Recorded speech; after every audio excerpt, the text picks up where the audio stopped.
auditeurs, auditrices qui nous écoutent à travers le monde. Nous vous saluons dans les pressions du Seigneur et Sauveur Jésus-Christ.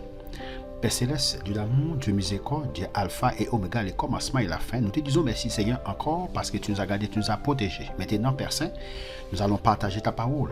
Nous te demandons encore une fois de plus d'illuminer notre intelligence afin que nous puissions partager ta parole. Parle Seigneur, ton serviteur écoute. Nous te prions, non en vertu de mérite, mais au nom de Jésus ton Fils qui vit, qui reste et qui est des siècles. Amen. Encore, nous vous remercions, n'est-ce pas, vous qui avez partagé nos études. Nous vous remercions, vous qui avez aimé notre chaîne YouTube. Nous vous remercions, vous qui nous a aidé à partager la parole. Donc aujourd'hui, la parole. Donc aujourd'hui, nous allons continuer avec notre série d'études sur, n'est-ce pas, les proverbes. Nous sommes en train d'étudier maintenant le livre, n'est-ce pas, des proverbes. Nous allons commencer aujourd'hui avec un autre sujet qui est le commencement de la sagesse. Donc, les proverbes étude 2, le commencement de la sagesse. Le commencement de la sagesse. Le commencement de la sagesse. Waouh. Le commencement de la sagesse. Selon Proverbe 19, verset 8, celui qui devient sensé aime son âme. Celui qui garde l'intelligence trouve. Celui qui devient sensé aime son âme. Moun qui a bon sens. Moun qui vient de bon sens. Les remet n'âme. Parce que Descartes, n'est-ce pas, a dit, n'est-ce pas, une parole. Descartes a dit, le bon sens, ou bien en quelque sorte la raison, est la chose la mieux partagée aux hommes. Le bon sens est la chose la mieux partagée aux hommes. Donc celui qui devient sensé aime son âme. Ça veut dire moun qui vient de bon sens. Nous t'avons dit en des mots, il remet tête, il remet ville. Moun qui vient de bon sens, il remet tête, il remet ville.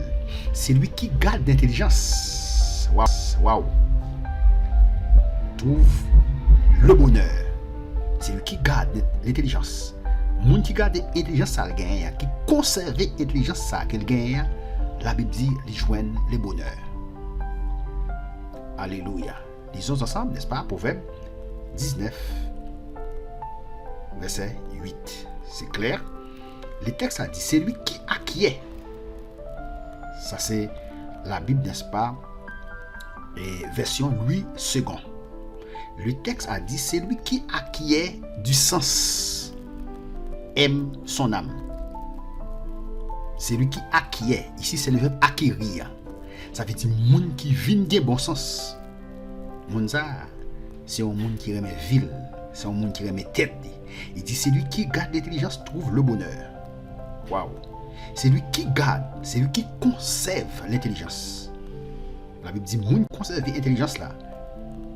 Les joignent ça relais le bonheur. Waouh. Si l'on peut devenir sensé, n'est-ce pas, c'est lui, n'est-ce pas, qui a du bon sens. Si l'on peut devenir sensé, ça veut dire, si l'on peut devenir, n'est-ce pas, à avoir du bon sens, cela indique que l'on n'était pas avant. Ok? Si l'on peut devenir sensé, ça veut dire, ça indique que l'on n'était pas avant. Cette sagesse a donc un début. Sagesse ça, il y a un début, ça veut dire un commencement. Mais par quoi commence-t-elle? Cette sagesse a donc un début. Sagesse ça, il y a un commencement. Il y a un début. Mais par quoi commence-t-elle? Par quoi? commence-t-elle? Par quoi commence-t-elle? Proverbe 1, verset 7. Nous allons lire ensemble Proverbe 1, verset 7. Proverbe 1, verset 7. Alléluia. Proverbe 1, verset 7. Nous allons lire ensemble Proverbe 1, verset 7. Nous allons lire ensemble Proverbe 1, verset 7. Lisons ensemble Proverbe 1, verset 7. Proverbe 1, verset 7. Proverbe 1, verset 7. Nous lisons ensemble. La crainte de l'Éternel est le commencement de la sagesse, ou bien est le commencement de la science. Du côté n'a pas sagesse, n'a pas science. Eh bien, deux mots ça sont interchangeables. Du côté science là, il veut dire connaissance. OK? Du côté tout, mot science là, il veut dire sagesse. La crainte de l'Éternel est le commencement de la sagesse. Une version où on lire la crainte de l'Éternel est le commencement de la sagesse. Une version tout cap dit la crainte de l'Éternel est le commencement de la science. Il dit les insensés méprisent la sagesse et l'instruction. Proverbe 1 verset 7. La crainte de l'Éternel. La crainte de l'Éternel est le commencement de la sagesse. Donc, le commencement de la sagesse, c'est la crainte de l'Éternel. Donc, il y a un monde qui craint pour mon Dieu. Nous allons étudier ça ensemble. Un monde qui craint pour l'Éternel, un monde qui craint pour mon Dieu. Eh bien, la Bible dit c'est le commencement de la sagesse. Le texte a dit la crainte de l'Éternel est le commencement de la sagesse. Il dit les insensés méprisent la sagesse et l'instruction. Les insensés ici, la parlé là. Insensé, c'est le monde qui n'a pas de sens. N'est-ce pas? Insensé, c'est celui qui n'a pas de sens. Ok? C'est celui qui n'a pas de sens. Celui qui n'a pas de sens est insensé. Insensé, en un mot, nous t'a dit en créole, c'est le monde qui fou. Ok? Yon insensé, c'est un monde qui fou. Ça veut dire c'est un monde qui n'a pas de bon sens. Tout le monde qui n'a pas de bon sens, sur le plan spirituel, la Bible est insensé. Insensé ici, c'est pas un monde qui fou qui voit roche dans la rue. Non. Sur le plan physique, non. Insensé ici, c'est sur le plan spirituel. Le texte a dit ici, au verset 7, les insensés méprisent la sagesse et l'instruction. Ça veut dire moun qui pas de bon sens yo, insensé yo, qui ça fait? Yo mépriser la sagesse. Mépriser la sagesse et mépriser la connaissance, OK? Yo mépriser la sagesse et l'instruction. Yo refuser apprendre. On dit tout le monde qui refuse, qui méprise la sagesse, tout le monde qui méprise la connaissance, tout le monde qui méprise l'instruction, eh bien, la Bible est insensé. Ok. Proverbe 9, verset 10. Lisons ensemble. Proverbe 9, verset 10. Proverbe 9, verset 10. Okay. On regarde depuis le verset 9. Le texte a dit donne au sage et il deviendra plus sage. Instruis les justes et il augmentera son savoir. Il dit le commencement de la sagesse, c'est la crainte de l'Éternel. Le commencement de la sagesse, c'est la crainte de l'Éternel. Et la science des saints, c'est l'intelligence. Il y a deux bagailles là. Le commencement de la sagesse, c'est la crainte de l'Éternel. Et la science des saints, c'est l'intelligence.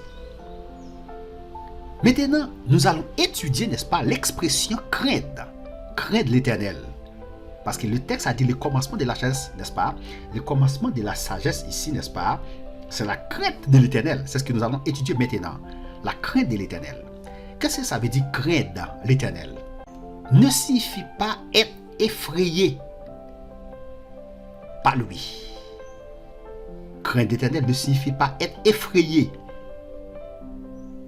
par lui. Craindre l'Éternel ne signifie pas avoir peur de sa mauvaise humeur. Ok? Les gens disent qu'ils sont craintifs pour mon Dieu, n'est-ce pas?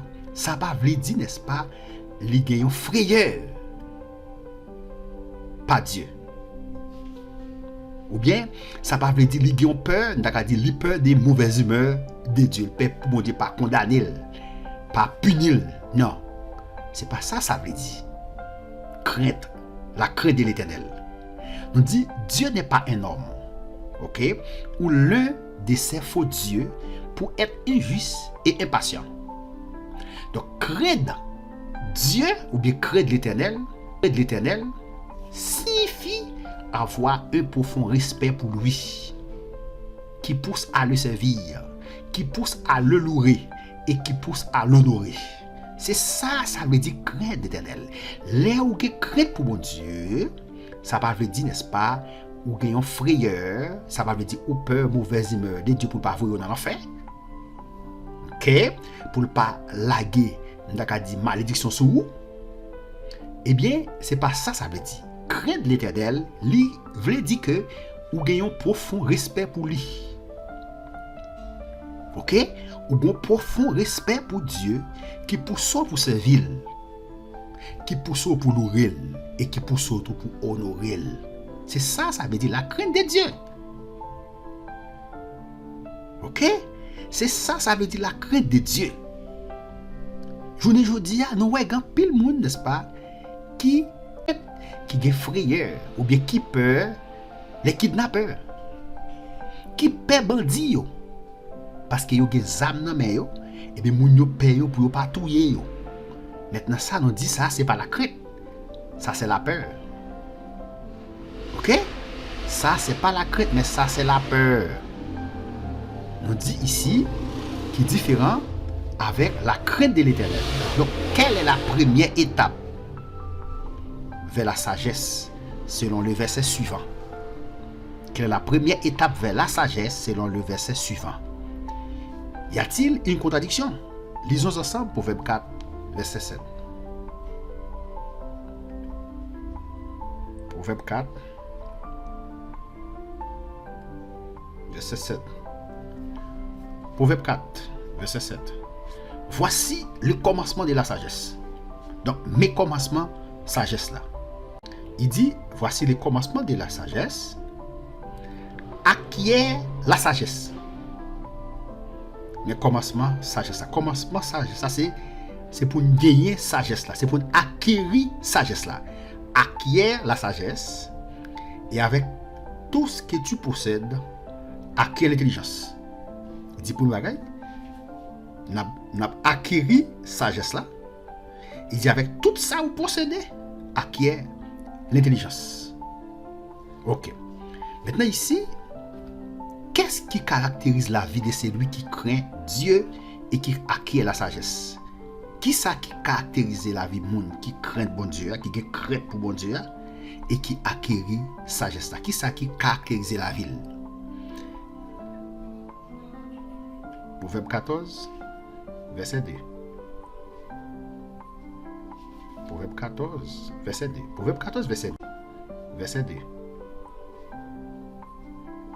Proverbe 14, verset 2. Proverbe 14, verset 2. Nous lisons ensemble. Celui qui marche dans la droiture craint Dieu. Mais celui qui prétend des voies tortueuses le méprise. Le texte est clair. Celui qui marche dans la droiture craint Dieu. La question ici, qu'est-ce qui caractérise la vie de celui qui craint Dieu et qui acquiert la sagesse? Qui ça qui caractérise la vie monde qui craint bon Dieu? Ça qui caractérise la vie monde qui craint bon Dieu, eh bien, c'est un monde qui marche dans la droiture. Un monde qui marche dans la droiture, c'est un monde qui craint Dieu. C'est un monde qui a la crainte de Dieu. Il dit, C'est lui qui marche dans la droiture, craint Dieu. Moun kap marcher dans la droiture, moun kap fait texte ça, il dit moun ça, il a crainte pour mon Dieu. Il dit, mais c'est lui qui prend des voies tortueuses, le méprise. C'est lui qui prend des voies tortueuses, le méprise. Ça veut dire que moun kap marcher mal. Moun qui pas marcher, n'est-ce pas, dans la droiture, la Bible dit moun ça, qui s'est passé? Li mépriser bon Dieu. Moun qui pas marcher dans la droiture, li mépriser bon Dieu. Ça c'est la vérité. Pour continuer. Ok, maintenant, Proverbe 14, verset 31.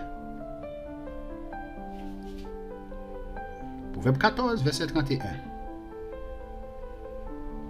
Proverbe 14, verset 31. Opprimer le pauvre, c'est outrager celui qui l'a fait. Opprimer le pauvre, c'est outrager celui qui l'a fait. Mais avoir pitié de l'indigent, c'est l'honorer. Avoir pitié de l'indigent, c'est l'honorer. La première chose.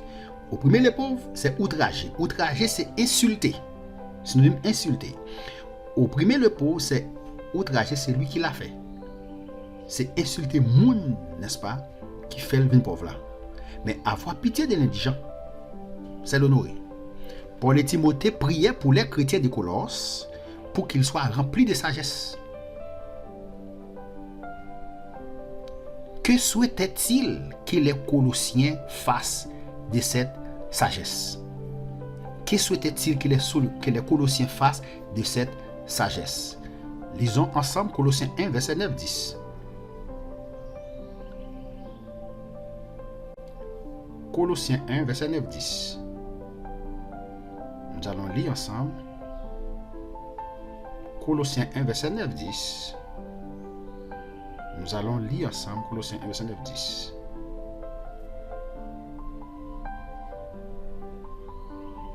Colossiens 1, 9, 10. C'est pour cela que nous aussi, depuis le jour où nous en avons été informés, nous ne cessons pas de prier Dieu pour vous et de demander que vous soyez remplis de la connaissance de sa volonté, en toute sagesse et intelligence spirituelle. En toute sagesse et intelligence spirituelle. Verset 10. Pour marcher d'une manière digne du Seigneur et en toutes sortes de bonnes œuvres et croissant par la connaissance de Dieu. C'est bien? Notons que faire de bonnes œuvres sans connaître Dieu n'est pas ce que la Bible appelle la sagesse. Ok? Faire des bonnes œuvres sans connaître Dieu n'est pas ce que la Bible appelle la sagesse. Seul celui qui s'est converti à Dieu peut lui être agréable. C'est seulement monde qui convertit à Dieu, n'est-ce pas, qui fait bon Dieu plaisir. La crainte de Dieu est le commencement de la sagesse, car elle est son fondement. Les bonnes œuvres peuvent alors être faites par obéissance volontaire à Dieu, pour lui plaire. Que disent les versets suivants à ce sujet? Proverbe 15, verset 33. Proverbe 15, verset 33.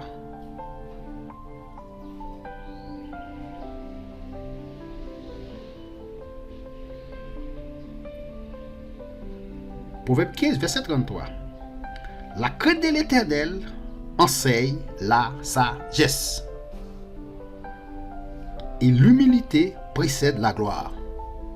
La crainte de l'Éternel enseigne la sagesse. Il enseigne sagesse, la crainte de l'Éternel. Et l'humilité précède, ça veut dire l'humilité lui vient avant gloire. Proverbe 17, verset 16. Proverbe 17, verset 16. À quoi sert l'argent dans la main de l'insensé. Proverbe 17, verset 16. À quoi sert?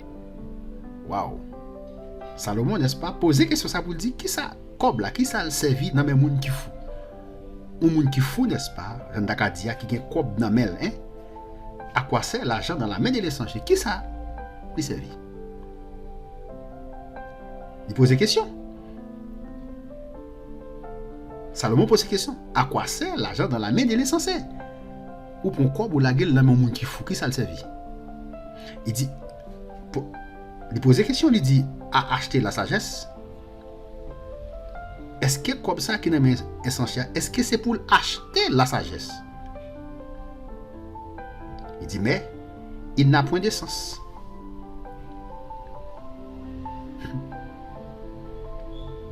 Il pose des questions. Il dit, à quoi sert l'argent dans la main de l'insensé? À acheter la sagesse? Pour acheter la sagesse? Il dit, mais il n'a point de sens. Pour acheter la sagesse? Il dit, mais il n'a point de sens. Acte 17, verset 34-35. Acte 17.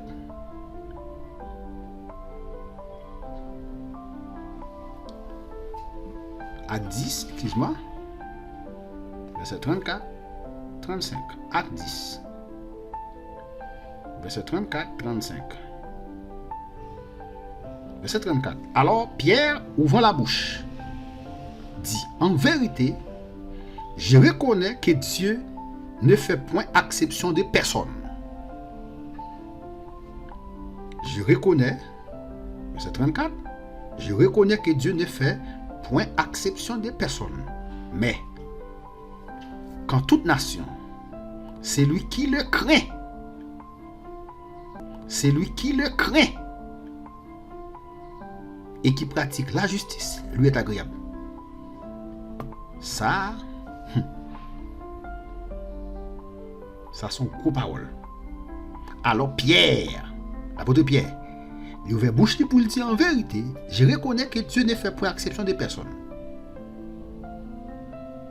Mais, quand toute nation, c'est lui qui les craint et qui pratique la justice, lui est agréable. Moun qui craint lui et qui pratique la justice. Ici, le mot e ici est une préposition de même nature. Le mot e ici, n'est-ce pas, unit deux propositions de même nature. Le texte a dit, ok, verset 35, c'est lui qui le craint et qui pratique la justice, lui est agréable. Ils marchent ensemble. Sous crainte, bon Dieu, crainte pour bon Dieu, eh bien, ou de pratiquer la justice. Et pour ne pas pratiquer la justice, c'est clair, c'est lui qui le craint et qui pratique la justice, lui est agréable. Il dit, moun qui est craintif pour bon Dieu, qui est crainte de Dieu et qui pratique la justice, c'est moun ça qui fait bon Dieu plaisir. Donc, acte 17, 34, 35, le confirme. Dieu aime la sagesse. Dieu aime la sagesse. Alors Pierre ouvrit la bouche et dit, en vérité, je le comprends. Pour Dieu qu'il n'y a point de considération des personnes. Et en toute nation, c'est lui qui les craint et qui pratique la justice, lui est agréable. Que Dieu vous bénisse, que Dieu vous garde. C'était votre serviteur, Jean-Christelle Pétion, qui était en train de partager avec vous la parole de Dieu. Faites des commentaires. Si vous avez des questions, nous sommes, ou bien je suis prêt à vous répondre. Vous pouvez envoyer des questions. Nous vous répondrons dans une prochaine étude. Si vous n'avez pas encore abonné, abonnez-vous maintenant pour m'aider à partager la parole de Dieu. Que Dieu vous bénisse, que Dieu vous garde, que Dieu vous protège. Amen.